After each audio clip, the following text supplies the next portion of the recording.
Louis XV le Bien-Aimé est roi de France et de Navarre de 1715 à 1774. Il naît le 15 février 1710 à Versailles, dans la famille royale des Bourbons.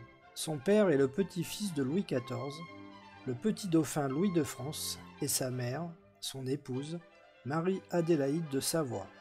Il succède à son arrière-grand-père en 1715 au trône de France.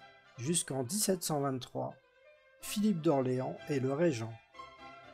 Il mène une politique contraire à celle traditionnelle et pervertit quelque peu la cour. Le duc de Bourbon est ensuite nommé Premier ministre, mais Louis XV gagne en pouvoir. Puisqu'il a des problèmes de santé, on lui fait rapidement épouser Marie Lesinska afin qu'il ait une descendance prochainement. Devant son incompétence, le roi exile le duc de Bourbon dans ses terres et supprime la fonction de Premier ministre. Il est cependant grandement aidé par le cardinal de Fleury.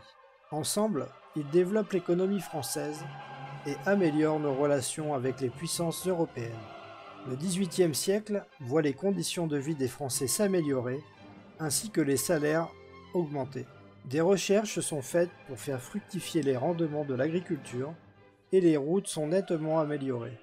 Si c'est le siècle des Lumières, et que la politique royale ne s'y oppose qu'assez mollement, le roi n'aime personnellement pas ces idées nouvelles, qui s'opposent à la monarchie absolue et à la religion.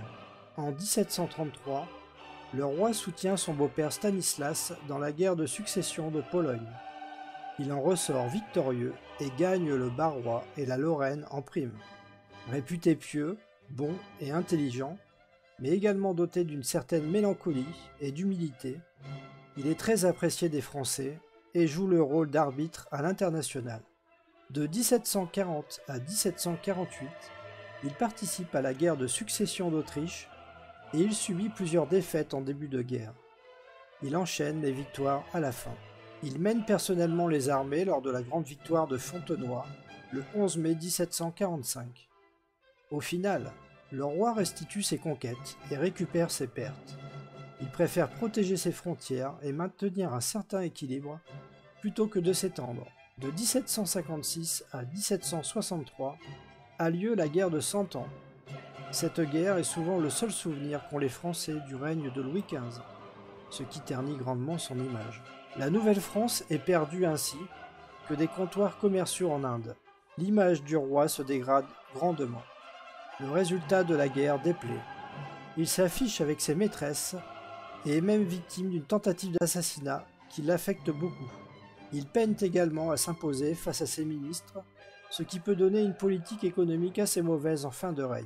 Il doit également faire face à une sévère opposition des parlements, et cela en vient au point où il les ferme en 1771. Cependant, ce roi, qui fut meilleur qu'on ne le dit souvent, conclut son règne avec l'achat de la Corse en 1768. Louis XV s'éteint le 10 mai 1774 à Versailles.